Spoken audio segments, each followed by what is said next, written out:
Bien, bonjour à tous. Je suis très heureux de vous accueillir pour cette visioconférence consacrée au tricentenaire des lettres persanes de Montesquieu.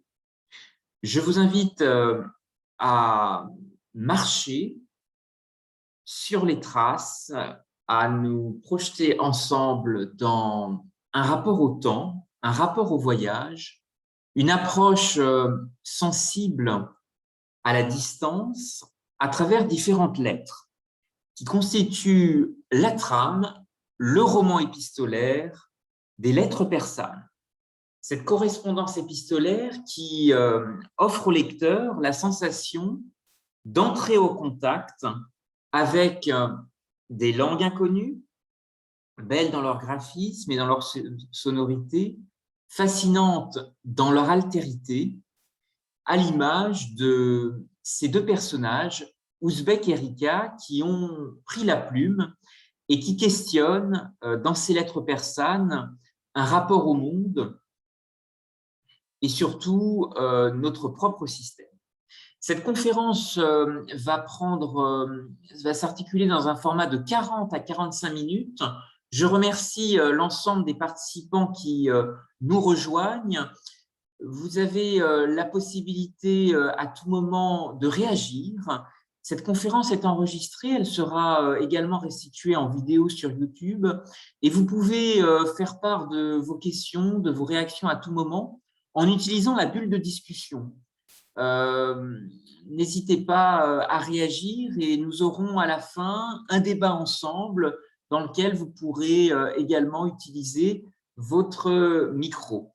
Merci à tous pour votre participation. Pour commencer, je vous propose, avant de nous plonger dans le texte, de cerner ensemble le contexte. Le contexte qui entoure la publication des lettres persanes de Montesquieu. Et pour bien comprendre ce contexte, je vous invite à un voyage 300 ans en arrière, à la date de parution des lettres persanes dans la France de 1721, qu'il faut véritablement identifier à cette époque comme un véritable carrefour, une source d'échange au carrefour, à l'interface avec deux empires, l'Empire perse et sur sa route, l'Empire ottoman.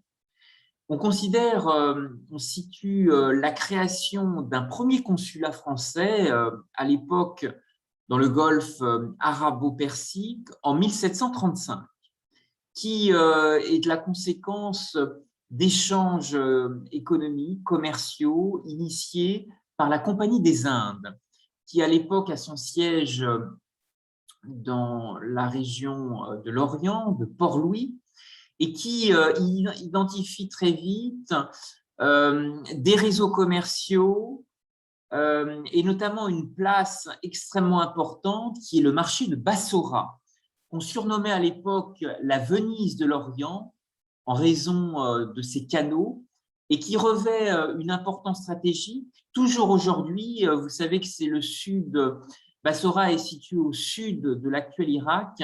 Et si vous regardez sur une carte, il s'agit d'une ville actuellement en plein boom dans la reconstruction du pays de l'actuel Irak et qui est située à une très forte proximité frontalière avec le Koweït.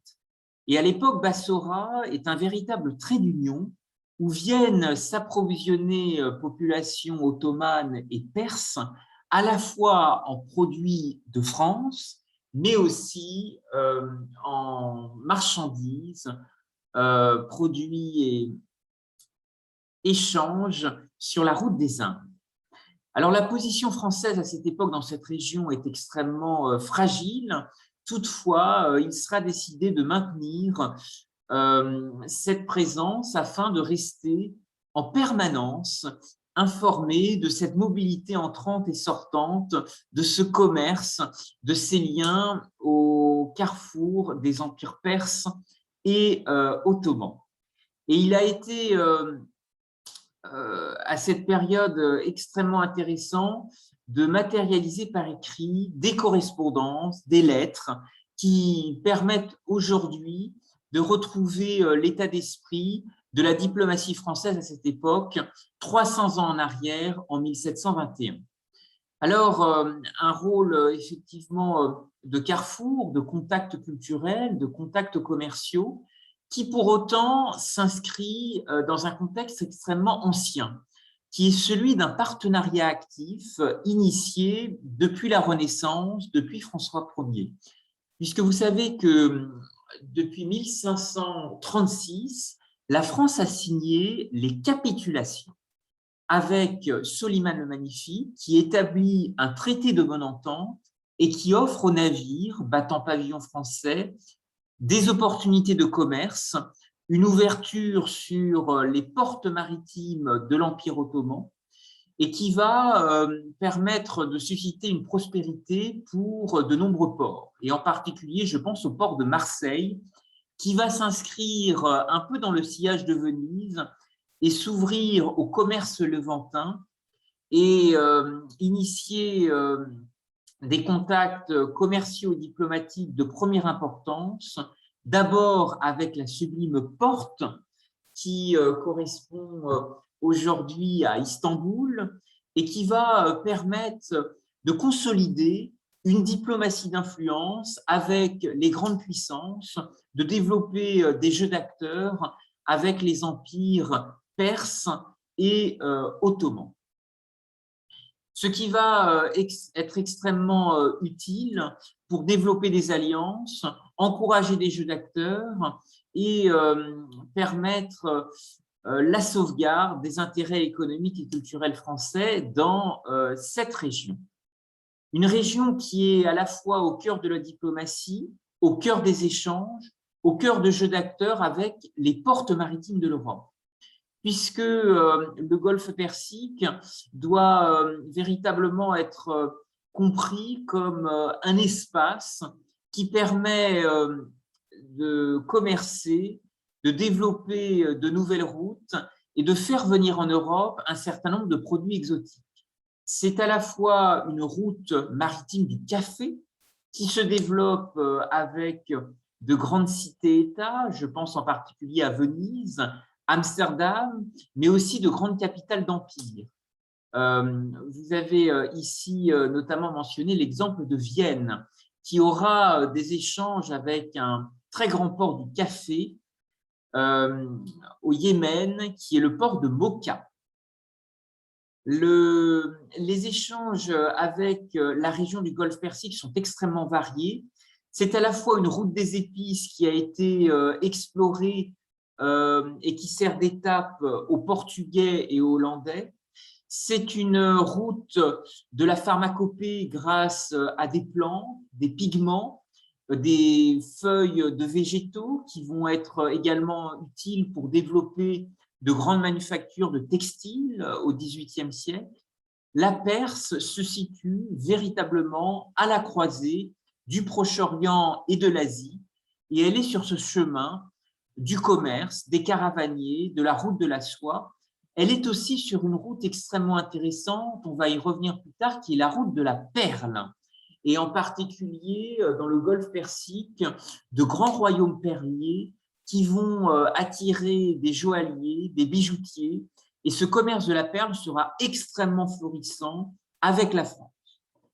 Le commerce qui se développe avec les joailliers va aussi ouvrir une porte extrêmement intéressante dans ce qui s'est appelé la route de l'horlogerie et aussi de l'artillerie, puisque un certain nombre de savoir-faire, de transferts de connaissances, de transferts d'innovation vont se développer dans le domaine de l'horlogerie, mais également dans le domaine du réglage des canons.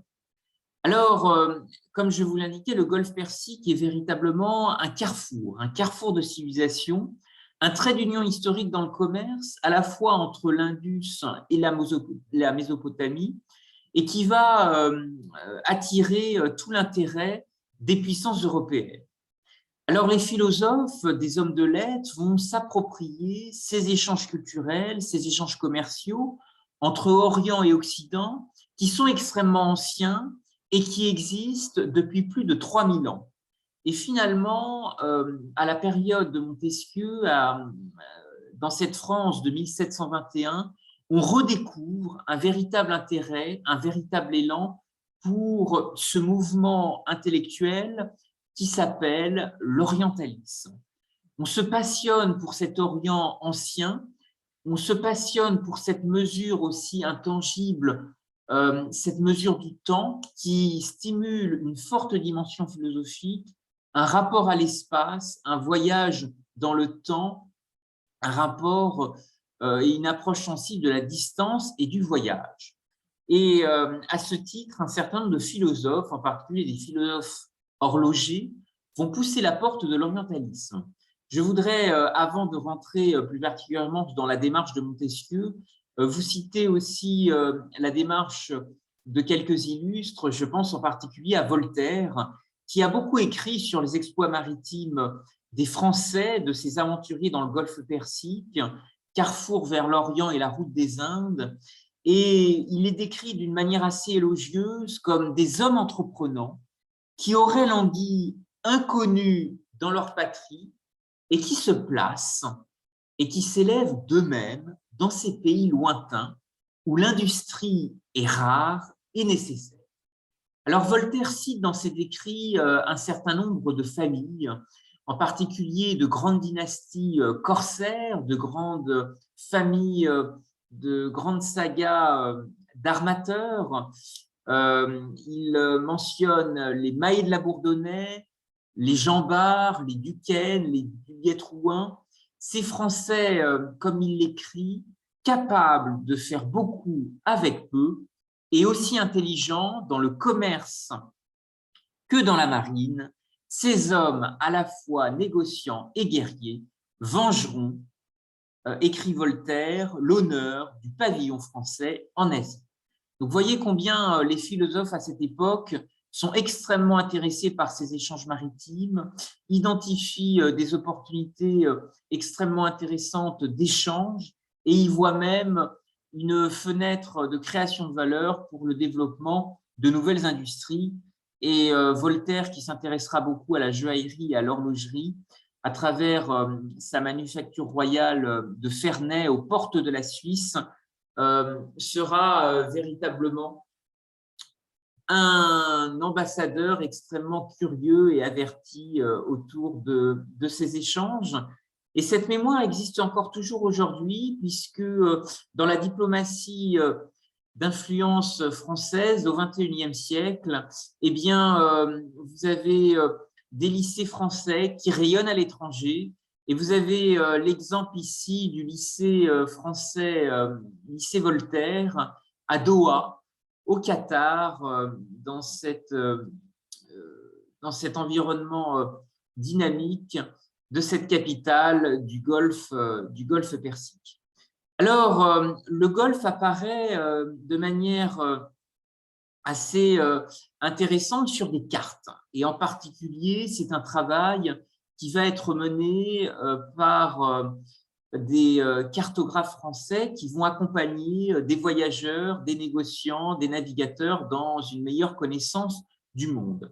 À la fois parce qu'il y a un intérêt géopolitique très fort, c'est un passage obligé sur la route des Indes, et à cette époque-là, la France y conteste la suprématie britannique. Elle y envoie de nombreux émissaires, de nombreux diplomates, et en particulier des personnages, des scientifiques, des lettrés qui vont aussi permettre une meilleure connaissance de cette région qui, à travers cette approche sensible de la distance, va susciter une très forte imagination et encourager des philosophes à utiliser cet écrin pour y développer des récits, des romans épistolaires.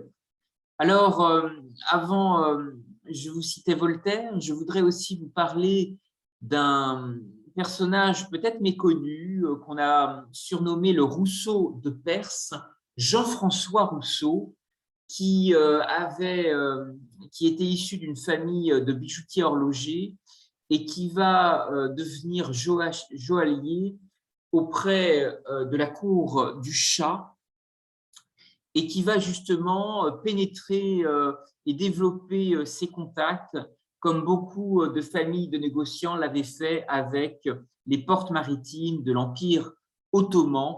On appelait notamment toute cette politique des comptoirs la politique des échelles, les échelles du Levant, qui vont permettre à des diasporas, en particulier des Arméniens, des Corses, une formidable fenêtre pour développer de nombreux liens, en particulier avec la Compagnie des Indes.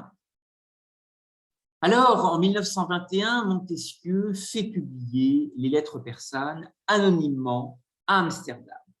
Le choix est effectivement extrêmement habile.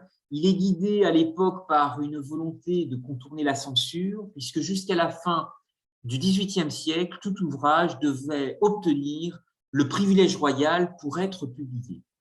Et cette conférence aujourd'hui est l'occasion de débattre de l'actualité et du contexte aujourd'hui qui se réinvente de ce rapport au voyage, de ce rapport au Golfe Persique, de débattre ensemble de la diplomatie des cultures et de ce jeu subtil de miroir déformé. Puisque finalement, la magie des lettres persanes, de ce roman épistolaire, c'est de nous offrir, à travers le regard de deux érudits voyageurs, une autre perception du monde et un rapport au voyage, à la distance, au questionnement. À travers le regard de deux voyageurs, Ouzbek et Rika, et qui véritablement offrent à Montesquieu un moyen détourné à la fois de contester des abus de pouvoir et d'exprimer la quête d'une société beaucoup plus juste. Qu'est-ce qui motive finalement Montesquieu à cette époque, juriste de formation, extrêmement curieux? Montesquieu a, dès 1915, épousé une protestante qui est issue d'une riche famille et de noblesse récente, dans un contexte qui est extrêmement difficile, puisque le protestantisme restait toujours interdit en France, depuis notamment la révocation de l'édit de Nantes en 1685. Et Montesquieu va choisir Amsterdam, une capitale ouverte aux échanges, pour publier anonymement les lettres persanes qui remporteront un grand succès, mais qui seront aussitôt interdites en France. À la fois parce que elles simulent un grand vent de liberté, d'esprit critique, une remise en question également de l'arbitraire, de le rapport qu'entretient à cette époque la France de l'Ancien Régime à la religion. Et peut-être que les lettres persanes opèrent, en tous les cas, un apprentissage vers des valeurs essentielles qui définiront le siècle qui s'ouvre, à savoir le triomphe de la raison, de l'esprit critique, de la liberté et surtout de la liberté par la raison. Alors Montesquieu va, dans les lettres persanes, dépeindre admirablement et parfois sur un ton satirique et humoristique les traits de la société française à travers le regard de deux voyageurs. Ce qui est intéressant, c'est qu'il y glisse aussi des éléments de géopolitique assez subtils, puisque finalement le contexte européen qui intervient à cette époque-là est celui de la transformation de l'Angleterre en laboratoire politique et constitutionnel à la suite de la Glorieuse Révolution, et à la fois, pour ce qui concerne la France, la fin d'un long règne, avec une période de régence qui permet un peu plus de liberté Et finalement, ces transformations affectent beaucoup Montesquieu dans son travail de réflexion et dans son travail d'écriture. Et il utilise finalement la forme de ce roman épistolaire, de ce carnet de voyage, pour offrir un jeu de miroir déformé. Alors 2021 est une année particulière, c'est l'année du tricentenaire, des lettres persanes, ce qui a déjà permis à un certain nombre de commentateurs, d'universitaires, d'écrire et d'apporter un regard extrêmement intéressant. Il y a un article que je vous recommande, dont vous avez ici les références sur le magazine Ouzbek Erika, et je reprends cette formule qui a été utilisée que je trouve assez intéressante. Contrairement à Voltaire, Montesquieu n'était pas quelqu'un qui agitait le chiffon rouge en criant « Regardez ce que j'ai écrit », il était beaucoup plus habile. Alors effectivement, Montesquieu utilise un ton humoristique et satirique dans ses lettres persanes. Je vous ai mis ici sur cette slide un extrait. Le vin, écrit-il à travers la correspondance de ces deux voyageurs, Ouzbek et Rika, le vin est si cher à Paris par les impôts que l'on y met qu'il semble qu'on ait entrepris d'y faire exécuter les préceptes du divin Alcoran, qui défend d'en boire. Alors, voyez comment Montesquieu utilise, parfois presque avec un peu de cynisme, le regard décalé de ces voyageurs qui effectivement remettent en question notre propre système, qui dans ses correspondances critiquent à la fois l'absolutisme, le fonctionnement de la monarchie française, la religion, critique également qui est faite vis-à-vis des Parisiens, de leurs mœurs, de la mode, des mécanismes aussi d'inflation qui avaient été mis en place à travers le système de l'eau, un économiste écossais qui a remporté une certaine influence à Versailles. Alors Montesquieu, à cette période, est aussi extrêmement investi d'un combat. Il va, à travers sa charge au Parlement de Bordeaux, s'investir à la fois dans un travail normatif extrêmement intéressant pour que soit mis fin à la ségrégation et aux brimades dont étaient victimes des corps de métier. Corps de métier extrêmement en relation avec le commerce, avec les échanges maritimes, puisqu'il existe à l'époque en France une chaîne de valeur fondamentale qui est le travail des cordiers et parallèlement le travail aussi du bois, puisque les charpentiers de marine sont une cheville ouvrière incontournable pour les besoins de la marine, pour l'ouverture du royaume, pour le développement également de nouvelles routes et de nouveaux axes d'échange. Et Montesquieu s'investit pour mettre fin aux brimades dont étaient à l'époque victimes les cordiers, qui étaient repoussés par la population, notamment en raison de préjugés populaires autour de la peur de la lèpre.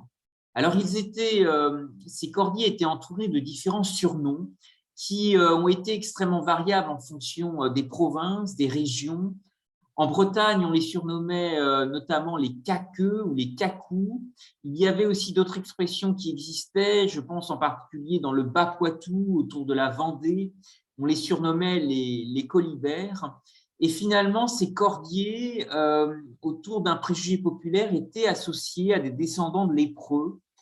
Mais pour autant, ces cordiers répondaient à un besoin extrêmement fort à l'époque, ce qui sans doute explique que les conditions matérielles de ces corps, de ces professions, de ces corps de métier n'étaient pas forcément mauvaises, puisque des besoins étaient extrêmement forts. Ici, vous avez une photo de la corderie royale de Rochefort, à proximité de La Rochelle.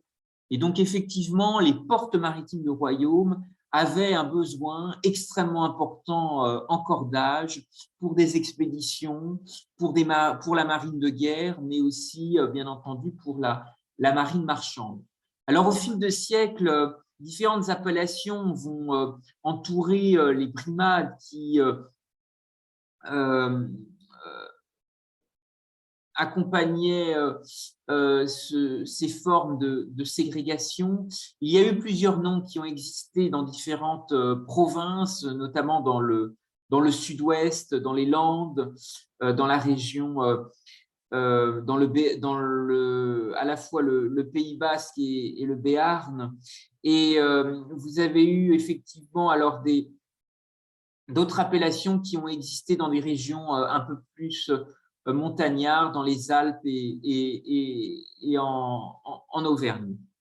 Mais toujours est-il que finalement, Montesquieu, je pense, dans ce rapport au voyage, dans ce rapport également, cette approche sensible de la distance, identifie le lien stratégique essentiel de ces cordages. Et cette population sera extrêmement réprouvée, vivant de manière très proscrite et frappée de beaucoup de tabous, de beaucoup d'incompréhension et de préjugés. Et c'est peut-être la tâche extrêmement ardue qu'utiliseront les philosophes, et en particulier Montesquieu, à travers ce regard des lettres persanes, de ces voyageurs qui circulent en France et qui permettent finalement de questionner cette France d'Ancien Régime et un certain nombre d'inerties, de blocages, de superstitions qui, à l'époque, était encore très vivace. Alors, dans l'ouest de la France, il y a eu effectivement beaucoup d'expressions diverses pour qualifier. On parlait beaucoup des caqueux, des caquins, des cacous. Il y a eu aussi des associations qui ont été faites autour de l'expression, alors qui existe encore aujourd'hui, de crétins des Alpes. Mais finalement, pour ce qui concerne l'ouest de la France, et en particulier la Bretagne, cette trame étymologique autour du terme de cacou, caqueux, avait en fait une référence au travail du bois, au travail des tonneaux. Alors, avec toutefois des hésitations sémantiques, puisque ce qui était les brimades qui étaient véritablement associés à ces métiers étaient beaucoup plus orientés sur le travail des cordes, donc véritablement les cordiers. Alors, ce préjugé populaire, effectivement, entre en pleine contradiction avec l'ouverture à l'époque que connaît la France à travers sa marine, puisque le métier de cordier exigeait une très grande habileté manuelle. Et effectivement, on imagine mal des lépreux atteints de lésions cutanées et nerveuses progressives, manipuler des cordes, travailler les fibres, exploiter le travail du chanvre et effectivement peigner et développer des textiles extrêmement fins qui, par la suite, auront un usage extrêmement important pour les cordages. Alors, il existe aussi des traces extrêmement importantes, y compris dans le patrimoine religieux. Ici, vous avez l'exemple de l'église Saint-Sauveur du Fou en Bretagne, qui avait, vous voyez peut-être en bas de l'image, une entrée, une seule petite porte qui était la seule autorisée à l'époque pour ces fameux caquins, cacous. Vous avez toujours dans le Finistère, dans la cathédrale Saint-Paul Aurélien de Saint-Paul-de-Léon, une porte, la porte 62, qui était la seule réservée justement à ces caquins. Alors, le mouvement encyclopédiste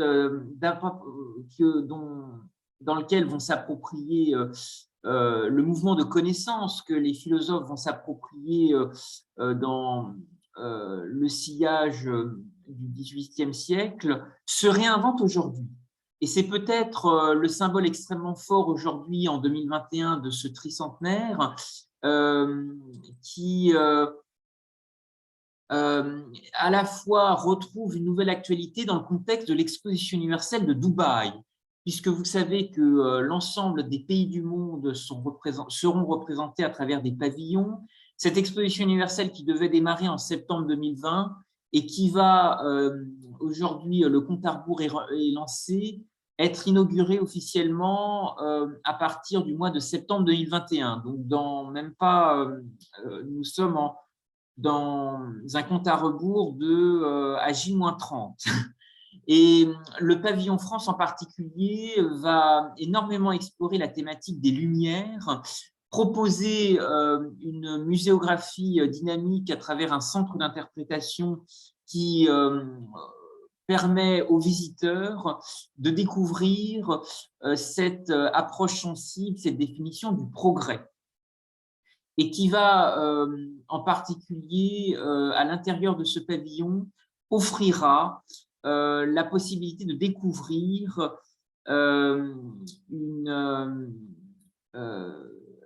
un extrait de l'encyclopédie de Diderot et d'Alembert, ou dictionnaire raisonné des sciences, des arts et des métiers. Ce qui illustre bien, et ce rapport au Kaku, je le trouve intéressant, l'importance des contacts culturels, des contacts commerciaux qui amèneront beaucoup les philosophes à s'intéresser aux hommes, à la manière de réunir des connaissances, à la manière de développer aussi de nouvelles passerelles interculturelles. Ce qui est aussi intéressant aujourd'hui, je voudrais vous citer des démarches qui s'inscrivent peut-être dans ce sillon et qui nous montrent toute l'actualité du tricentenaire des lettres persanes de Montesquieu. C'est une démarche qui a été portée par les archives départementales du département d'Ille-et-Vilaine à travers une encyclopédie des migrants, et qui mobilise un réseau de 8 villes de la façade atlantique de l'Europe, du Finistère breton à Gibraltar en Espagne, et qui vise véritablement à montrer l'importance de la coexistence de cultures différentes et de la façon dont aujourd'hui, dans la mondialisation, même si nous sommes un peu freinés dans nos déplacements, dans le contexte actuel, nous restons quand même profondément façonnés par des identités cosmopolites et composites. Et finalement, ce cosmopolitisme peut constituer une richesse, les philosophes en ont été convaincus, et un facteur de développement plutôt qu'une source de tension et de repli sur soi. Et ce thème de l'encyclopédie renouvelle en tous les cas une approche extrêmement intéressante de la distance, un rapport au voyage, à la découverte. Et je vous invite en tous les cas à découvrir cette démarche que je trouve extrêmement intéressante d'encyclopédie des migrants. Vous avez ici la liste des villes qui se sont notamment associées à ce projet, avec plusieurs associations porteuses, dont notamment une structure qui s'appelle l'Âge de la Tortue et qui travaille aussi avec les archives de plusieurs villes. Alors, cette encyclopédie des migrants peut-être peut inviter aujourd'hui des intellectuels, des associations, des hommes de lettres, mais aussi peut-être des étudiants et des universitaires à s'intéresser aussi à de nouvelles aventures interculturelles, à développer à la façon de Montesquieu en 1721 des romans épistolaires, des carnets de voyage qui pourraient sans doute nous amener à découvrir et à nous passionner pour l'Asie, les langues asiatiques, les cultures asiatiques, et nous intéresser aussi à la façon peut-être de faire rayonner ce dialogue interculturel. Ici, vous avez une toile exceptionnelle qui est actuellement exposée au Louvre à Abu Dhabi. Et je crois que finalement, la vocation de ce musée universel est assez exceptionnelle, puisqu'elle rassemble des œuvres dans le Golfe Persique, au carrefour de civilisations. C'est, je crois, une vitrine qui est tout à fait exceptionnelle pour faire rayonner la France, pour faire rayonner le dialogue des cultures, des civilisations, et peut-être aussi le dialogue interconvictionnel, en tous les cas le dialogue des religions. Alors, ici, vous avez effectivement une très belle peinture, puisque l'orientalisme a été aussi, pas uniquement porté par des philosophes, mais aussi à travers des peintres, des artistes, et peut-être demain par de nouvelles générations d'étudiants. Et je pense en particulier à l'antenne de la Sorbonne à Abu Dhabi, qui constitue un véritable pont entre les civilisations. Je sais que des associations étudiantes s'intéressent aussi à ces liens. Je voudrais à ce titre saluer la démarche qui a été menée par notamment la junior entreprise de la Sorbonne à Paris, qui entend peut-être réouvrir justement des liens avec le Golfe Persique, avec des universitaires, avec des pôles d'innovation, des pôles de recherche, des pôles étudiants, qui pourront certainement ouvrir de nouveaux ponts interculturels et apporter de nouveaux, peut-être de nouvelles opportunités de compréhension et de questionnant pour nous tous.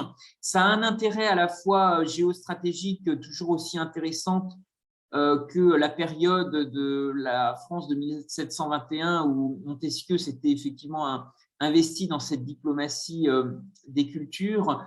Dans le contexte actuel, l'influence américaine au Moyen-Orient est extrêmement forte. Et donc, beaucoup d'universités sont véritablement inscrites et le modèle anglo-saxon est encore extrêmement dominant, ce qui veut dire qu'un modèle comme celui de la Sorbonne à Abu Dhabi peut être véritablement différenciateur et offrir une voie, en tous les cas, très, très différente en matière de diplomatie des cultures et de diplomatie d'influence. Donc, ce sera en tous les cas peut-être le message de fin de cette visioconférence autour de ce tricentenaire. Est-ce que 300 ans après l'apparition des lettres persanes, n'est-il pas l'occasion de repenser peut-être une nouvelle odyssée de correspondance, de nouveaux liens? En tous les cas, cette région du monde où j'ai eu la chance de travailler plusieurs années, à la fois à Doha au Qatar et à Bahreïn et puis prochainement au Sultanat d'Oman et Dubaï. Je crois que dans cette société de l'après-pétrole, dans le contexte de l'exposition universelle, eh bien, il existe un environnement dynamique extrêmement fécond pour développer de nouvelles opportunités, encourager de nouveaux entrepreneurs, de nouveaux aventuriers, de nouveaux promoteurs du Made in France, de la singularité française qui peut aussi être apportée dans cette mondialisation culturelle et renouer sans doute avec cet esprit navigateur et commerçant, ce grand commerce qui a aussi existé sur les routes des produits perses et ottomans. Ici en photo, vous avez le pavillon France, Lumière, Lumière, qui est prévu pour l'exposition universelle de Dubaï et qui est composé d'un design, d'une architecture tout à fait originale, d'ardoises photovoltaïques colorées qui sont en réalité inspirées d'une œuvre des nymphéas de Monet. Donc, vous voyez comme quoi, finalement, les artistes peuvent aussi participer à ce dialogue. Alors, le retour des cordiers et des charpentiers se ferait-il à Dubaï? Ici, vous avez une formidable structure en bois qui est, alors qui n'épouse pas la forme d'un bateau, mais qui est plutôt l'inspiration d'un architecte belge et qui y voit une référence très forte au mimétisme, au biomimétisme, à cette manière dont l'homme peut aussi s'inspirer de la nature. Et cet écrin est tout simplement le pavillon de la Belgique qui est prévu pour l'exposition universelle de Dubaï qui démarrera, comme je vous l'indiquais, en septembre 2021 et qui va durer 6 mois. Alors, beaucoup d'incertitudes existent quant à notre capacité de voyager demain, mais je voudrais toutefois vous inviter, à travers le tricentenaire de cette personne, à croire à l'importance d'un dialogue qu'il faut certainement réinventer autour de la philosophie, de l'orientalisme, des connaissances, des réseaux et des échanges, et certainement que d'autres pépites, d'autres trésors sont à explorer. Je pense ici à une initiative que j'ai trouvée extrêmement intéressante qui a été conduite cet été par la ville de Strasbourg, qui est aussi le bassin sur les bords du Rhin d'un humanisme rhénan, puisque vous savez que Strasbourg a été aussi la ville de grands imprimeurs, et en particulier la ville de Gutenberg, qui était aussi désireux de matérialiser par écrit les connaissances, de disséminer la culture et les savoirs. Et la ville de Strasbourg a mis en place un programme extrêmement ambitieux qui s'appelle l'Industrie magnifique, qui vise véritablement à faire renaître des vieux métiers qui avaient disparu, les croiser avec des filières en matière d'innovation.